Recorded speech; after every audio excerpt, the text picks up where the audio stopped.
நேரமும் செய்து கொடுத்தவர் ஜோன் பால் ஆனந்த், இந்தியா. உண்மையிலேயே ஒரு ஆசீர்வாதமான செய்தி, திறப்பாடலுக்கு உச்சமான செய்தி. கர்த்தருடைய நாமம் ஒன்றே மகிமைப்படும். தொடர்ந்து நாங்கள் பாஸ்டர் ஜெயாவை அழைக்க போறோம். அவர் சிங்கப்பூர்ல இருந்து வருகிறார். உண்மையிலே ஒரு சிங்கப்பூர் ஒரு அழகான இடம். இந்த கேபிட்டல் டவுன்ல மிக மிக அழகான இடம். அது மட்டுமல்ல, இந்த சிங்கப்பூர் தான் இந்த புது இடம் முதல் பிறக்கிறதும் சிங்கப்பூர்ல தான். அதுவும் ஒரு ஆசீர்வாதம். அப்ப அந்த சிங்கப்பூர்ல இருந்து செய்தி கொடுக்க வந்திருக்கிற பாஸ்டர் ஜெயா அவர்களை நாங்கள் அன்போடு கரந்தட்டி அவர்களை அழைப்போமா. Praise the Lord, Pastor Jia. Praise the Lord. God bless you all. அநேக நாட்களாக உங்களுடைய குரல் நாங்கள் கேட்கவில்லை. செய்தி என்ன தொட்டது. நீங்கள் அண்ணால் அவருடைய சரித்திரத்தை சொன்னீர்கள். உண்மையில் ஒரு அருமையான செய்தி. அதை எல்லாரும் பாராட்டி இருந்தார்கள். இன்றைய நாளிலே இந்த நித்திய தினத்திலே ஆவியானவர் உங்களோடு ஏதோ ஒரு வார்த்தை பேசியிருக்கிறார். அந்த வார்த்தை இந்த கேட்கிற பிள்ளைகளுக்கு தொடக்கூடிய ஆவியானவர் வளர்த்த போகிறார். எனவே அவசரமா உங்களை ஒப்புக் கொடுக்கிறேன். இந்த வழிநடத்துங்கள். கர்த்தர் உங்களோடு இருந்து ஆவியானவர் உங்களை வழிநடத்துவாராக. ஆமேன், ஆமேன், ஆமேன், ஆமேன், ஆமேன். கர்த்தருடைய பரிசுத்த நாமத்துக்கு ஸ்தோத்திரம் உண்டாவதாக. மீண்டுமாக நீண்ட இடைவேளைக்கு பின்பதாக உங்களோடு இணைந்து தேவனுடைய வார்த்தையை பகிர்ந்து கொடுக்கிறதுக்கு கர்த்தர் கொடுத்த இந்த பெருநான சிலாக்கியத்துக்காக ஆண்டவருக்கு நன்றி. ஒரு வினாடி நாங்கள் கண்களை மூடி இருக்கும் இடத்தில் ஆண்டவரே, பல செய்திகளை கேட்டோம் அப்பா. பல மண்ணாக்களை எங்கள் மேல் நீர் பொழிய செய்தீர் ஆண்டவரே. ஒவ்வொரு செய்தியும் ஆண்டவரே உம்மை இன்னும் அறிந்து கொண்டு உம்மோடு கூட கிட்டி சேருவதற்கு, நீர் யார் என்று அறிந்து கொள்ளுவதற்கு அது ஒரு சந்தர்ப்பமாகவும் ஒரு நேரமாகவும் மாறுவதாக நாங்க அப்படியாக ஆண்டவரை நோக்கி, பரிசுத்த ஆவியானவரே எங்களோடு நீர் இடைப்படும் ஆண்டவரே. நீர் எங்களோடு இடைப்படாவிட்டால் கேட்ட ஒவ்வொரு காரியங்களும் விருதாகவே போய்விடும் ராஜா. ஆண்டவரே உடைய கருத்தில் ஆண்டவரே வந்திருக்கிற ஒவ்வொரு பிள்ளைகளையும் ஆண்டவரே, இந்த சத்தத்தை கேட்கிற ஒவ்வொருவரையும் ஆண்டவரே நீர் தாமே தொட்டு உம்மண்டே சேர்த்துக் கொள்ளுவீராக. உலகத்தில் நடக்கிற அநேக காரியங்கள் ஆண்டவரே உம்முடைய அன்பில் இருந்து எங்களை பிரிக்கத்தக்கதான செய்திகளையும் காரியங்களையும் எங்களை ஆண்டவரே எங்களுடைய செவிகளை தொட்டு கொண்டிருக்கிற இந்த காலத்திலையா உம்முடைய சத்தத்தை கேட்டு ஆண்டவரே இந்த நாள் இந்த இரவு முடிவதற்கு முன்பதாக உம்முடைய அன்பு கரத்துக்குள் இன்னும் ஒரு ஆண்டவரே ஒரு இன்ச் ஒரு அங்குலம் ஆண்டவரே உம்மோடு இசைய எங்களுக்கு உதவி செய்வீராக. உடைய அன்பு கருத்துக்குள் என்னை தாழ்த்தி ஒப்பு கொடுக்கிறேன். கேட்கிற ஒவ்வொருவரையும் ஆண்டவரே இந்த சத்தத்தை கேட்டு மோடு கூட நடக்க உதவி செய்வீராக. இயேசு கிறிஸ்துவின் நாமத்தில் ஜெபம் வேண்டி நிற்கிறேன் நல்ல பிதாவே, ஆமேன். இன்றைக்கும் என்னுடைய செய்தி ஆதியாகமத்தில் 16ஆம் அதிகாரத்தில் ஒரு விசேஷமான ஒரு கதை, ஹாகாரை குறித்ததான.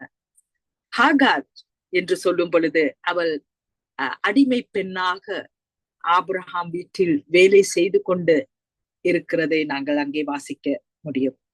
ஹாகாருடைய வாழ்க்கையில் அவளா திட்டமிட்டு ஆபிரகாமை தன்னுடைய கணவராக ஏற்றுக்கொள்ள வேண்டும் என்கிறது அவருடைய சித்தம் அல்ல. ஏதோ சூழ்நிலை கைதியாக சாராருடைய குறுக்கு புத்தினாலே ஆண்டவர் வாக்கிட்ட பொழுதும் அவளுடைய அந்த பிழையான திட்டத்தினாலே அவளே அந்த காரியத்துக்கு விக்டமாக மாறிவிட்டாள். அவருடைய வாழ்க்கையில் சாரால் எடுத்த தீர்மானத்தின் நிமித்தமாக ஒரு பிள்ளையை பெறுவதற்கான ஆபிரகாமோடு இணைந்து அந்த காரியத்தில் அவள் சிக்கொண்டதை நாங்கள் பார்க்கிறோம். ஆனாலும் ஹாகாருடைய வாழ்க்கையை பார்க்கும் பொழுது அநேக எங்களுடைய வாழ்க்கைகளும் நாங்கள் நினையாத, நாங்கள் திட்டமிடாத, யாரோ திட்டமிட்டு யாரோ செய்த காரியத்துக்கு என்னுடைய பெற்றோர்களா இருக்கலாம், உறவினர்களாக இருக்கலாம், நண்பர்களாக இருக்கலாம், யாரோ செய்த ஒரு காரியத்தில் நாம் அறியாமல் போய் விழுந்து விடுவோம். இல்லாவிட்டால் நாம இன்னொருத்தர் எடுத்த தீர்மானம், பல சந்ததிகள்ல இருந்து வந்த தீர்மானங்கள், எங்களுடைய குடும்பங்கள், உங்களுடைய தனிப்பட்ட வாழ்க்கை அது பாதிப்பாக இருந்தாலும் நன்றாக அறிந்து கொள்ளுங்கள். கர்த்தர் ஒரு பொழுதும் உங்களை தனிமையாக்கி நீ செய்த தீர்மானம் அப்படி என்று சொல்லி எங்களை விட்டு விலக மாட்டார். அவர் எங்களோடு கூட இருந்து காரியத்தை மாத்தி ஆசீர்வாதமாக மாத்துகிற தேவனாக இருக்கிறார். அவள் திட்டமிடாமல் ஆண்டவர் அவருடைய வாழ்க்கையில் இசைந்ததை நாங்கள் இந்த வசனங்களூடாக நாங்கள் காண முடியும். அது மட்டும் இல்ல, ஆகண்ட வாழ்க்கையை பார்க்கும் பொழுது அவளை யாரும் ஒரு பொருட்டாகவே எண்ணாமல் இருந்த ஒரு சூழ்நிலை. அவளுடைய வாழ்க்கையில் சாராலே உருவாக்குன அந்த தீர்மானத்தில் அவள் ஒரு கைதியா இருக்கும் பொழுது அங்கே இருக்க முடியாத ஒரு சூழ்நிலை. அவள் கர்ப்பவதியாக இருக்கும் பொழுது யோசித்து பாருங்கள், அவருடைய வாழ்க்கையில் நடந்த காரியங்கள். நாங்க சொல்லலாம், ஒரு அப்பாவி, பேச முடியாதபடிக்கு வாய் அடைக்கப்பட்ட ஒருவர். அப்படியாப்பட்ட நிலைமையில் இருந்து அவளுக்கு நடந்த அந்த சம்பவத்தில் அவளுக்கு அங்கே இருக்க முடியாது. சாராளுடைய கொடுமைகள், சாராளுடைய வார்த்தைகளை கேட்கும் பொழுது யோசித்து பாருங்கள். அநேக நேரங்கள் நாம பிழை செய்யாமல் இருக்கும் பொழுது, யாரோ செய்த காரியத்துக்காக, யாரோ செய்த தீர்மானத்துக்காக சில ஆக்கள் பேசும் வார்த்தைகள் உங்களை பார்க்கும் பொழுது ஜாடையாக பேசுவார்கள். சில விஷயங்கள் அவங்க நினைக்காமலே சொல்லும் பொழுது எங்க உள்ள காயப்படும். அந்த மாதிரி ஒரு சூழ்நிலையில் அவள் அங்கே இருந்து ஓடி ஒரு கஷ்டமான நிலைமைக்கு ஓடி போகிறது. ஷூர் என்கிற அந்த வனாந்திரத்துக்குள் கடந்து வருகிறதை அவளை அறியாமலேயே தன்னை அழித்து கொள்ள வேண்டும், இல்லாவிட்டால் தனக்கு ஒரு தீர்மானம் இல்லை, தான் எப்படியாக வாழப் போகிறேன். அவளே ஒரு அடிமை பெண். அப்படி அந்த சூழ்நிலையில் அவள் கடந்து வரும் பொழுது அங்கே தேவன் அவளை காண்கிறார். இதுதான் மிகவும் அழகான செய்தி. அநேக நேரங்களில் மனிதனுடைய பார்வையில் நாங்கள் தென்படாவிட்டாலும் எங்களுடைய உள்ளத்தில் ஆழத்தில் வருகிற எண்ணங்கள், வேதனைகள், கூர்மையான சிந்தனைகள், காயப்பட்ட சூழ்நிலைகளில் யார் எங்களை காணாவிட்டாலும், காயப்படுத்தினவர்கள் எங்களை காயத்தை ஆற்றி போடாமல் அவர்கள் இன்னும் ஒரு காயத்தை உருவாக்கி விட்டு போகலாம். ஆனாலும் அன்பான தெய்வம், அண்ட சராசரங்களை படைத்து ஆளுகை செய்கிற மெய் தேவன் அவளை குறித்ததான மனிதர்களுக்கோ அவருக்கு ஒரு திட்டமில்லை. ஏனெனில் அவள் ஒரு அடிமை பெண். அடிமைக்கு எங்க தீர்மானங்கள்? அவள் சாப்பிட்டாலும் தூங்கினாலும் எதை செய்தாலும் இன்னொருத்தர் சொல்லி தான் அதுக்கு அவருக்கு கொடுத்த கட்டளையின்படி தான் செயல்பட வேண்டும். ஆனாலும் இங்கே நாங்கள் பார்க்க பொழுது வரையறை இல்லாத தேவன், அன்பான தேவன், அடிமை என்றும் இல்லை, தாக்கப்பட்டவள் என்றும் புறக்கணிக்காதபடிக்கு அவரே அவளை இடைப்படுகிறதை நாங்கள் பார்க்கிறோம். அவளுடைய சூழ்நிலையை பார்த்து பேசுகிறதை, அவரை பேசும் பொழுது தெளிவாக சாராளின் அடிமை பெண்ணாகிய ஹாகார் அப்படியே தான் கூப்பிடுகிறார். யோசித்து பாருங்கள். கதையை வாசிக்கிற எங்களுக்கு சாராளின் அடிமை பெண் என்கிறது எங்களுக்கு தெரியும். ஆனா இந்த உலகத்தை படைத்த தேவன் அவருடைய சூழ்நிலையை பார்த்து கண்டு பேசுகிறதை பார்க்கும் பொழுது எனக்கு அன்பார்ந்தவர்களே, உங்களுடைய இப்ப நீங்க போகிற சூழ்நிலையா இருக்கலாம், இப்ப நீங்க கடந்து போகிற பாதையா இருக்கலாம், எவ்வளவு யாருமே அறியாத ஒரு காரியமா இருக்கலாம். ஆனாலும் இந்த அண்ட சராசரங்களை படைத்த தேவன் அவர் உங்களை அறிகின்றவராக இருக்கிறார். அவர் உங்களுடைய பேரை தெரிந்து கொண்டவராக, அவர் பேரினால் உங்களுக்கு தெரியும். ஆண்டவருக்கு போகிற சூழ்நிலை அவருக்கு விளங்கும். ஆண்டவர் அங்கே பேசி கேட்கிறார், நீ எங்கே ஓடுகிறாய்? நீ எங்கே வந்து எங்கே போகிறாய்? அவள் சொல்லுகிறாள், என்னுடைய எஜமாட்டின் கண்களுக்கு இருந்து நான் தப்பி ஓட போகின்றேன். அவள் எடுத்த தீர்மானத்தின் இன்னும் கொடூரமான தீர்மானம். அந்த வனாந்திரத்தில், அந்த தன் நீர்வீழ்ச்சி கூட இல்லாத அந்த வனாந்திரத்தை எவ்வளவு தூரம் தான் ஓட முடியும்? அவள் இன்னொரு பிரச்சனையில் சிக்குண்டு அப்படியே அழிந்து போவதற்கு முன்பதாகவே தேவன் அவளை கண்டு கொண்டார். அவளை பார்த்த ஆண்டவர் சொல்லுகிறார், நீ மீண்டுமாக உன்னுடைய எஜமானிடத்தில் திரும்பி போ. நீ அங்கே போய் அவளுக்கு உனக்கு எது செய்ய அவங்களுக்கு சொல்றார்களோ நீ தாழ்த்தி அங்கே இரு. நான் அங்கே இருக்கும் பொழுது உனக்கு செய்ய போகிற 10ஆம் வசனத்தில் அவர் ஒரு வாக்கு தத்தத்தை கொடுக்கிறார். யோசித்து பாருங்கள், ஒரு அடிமை பெண் அப்பா அம்மா பேர் கூட இல்லை, எந்த ஒரு அவளை குறித்ததான எந்த ஒரு காரியமும் இல்லை. ஆனாலும் ஊர் பேர் தெரியாத அவளை பார்த்து, நான் உன்னுடைய மகனை, உனக்கு பிறக்க போகிற ஒரு அந்த குழந்தையை நான் பெரிய ஜாதியாக்குவேன். யோசித்து பாருங்க. ஊர் பேர் தெரியாத, சத்தியத்தை கூட அறியாத அவளை பார்த்து இவ்வளோ பெரிய வாக்கு தத்தத்தை கொடுத்த என் தேவன் அவருக்காக நேரத்தையும் காலத்தையும் ஒதுக்கி, இயேசுவே என் சொந்த இரட்சகர் என்று ஏற்றுக்கொண்டிருக்கிற உங்களையும் என்னையும் அவர் எவ்வளவாக ஆசீர்வதிக்கும். எங்களுக்கு ஆசீர்வாதம் என்று சொன்ன உடனே எங்களுக்கு என்னுடைய உள்ளங்களுக்கு வருகிற ஒரு காரியம் தான் செல்வப்பும் செல்வாக்கும். ஆனா அதை விட ஆரோக்கியத்தையும் சுகத்தையும் பலத்தையும் இன்னொருவருக்கு ஆறுதலாக இருப்பதற்கு, இன்னொருத்தருடைய முகத்துக்கு ஒரு புன்னகையை கொண்டு வருவதற்கு உங்களை எடுத்து ஆண்டவர் பயன்படுத்துவார். உங்களை பார்க்கிறவர்கள் அந்த இயேசுவை பார்ப்பார்கள். உங்களை கொண்டு அந்த இயேசுவின் அன்பை அவர்கள் உணர்ந்து கொள்வார்கள். அது எவ்வளவு பெரிய ஒரு பாக்கியம். இந்த உலகத்திலே ஆறுதல் கொடுக்கிறவர்கள் இல்லாத பட்சத்தில், ஏதோ ஒரு தனக்கு ஒரு ஆதாயம் இருந்தால் தான் ஒரு காரியத்தில் இன்னொருத்தரோடு இணைந்து அவர்களுக்கு ஆறுதலையும் பலத்தையும் கொடுக்கிறதுக்கு நிறைய பேர் ஆஜராகும்.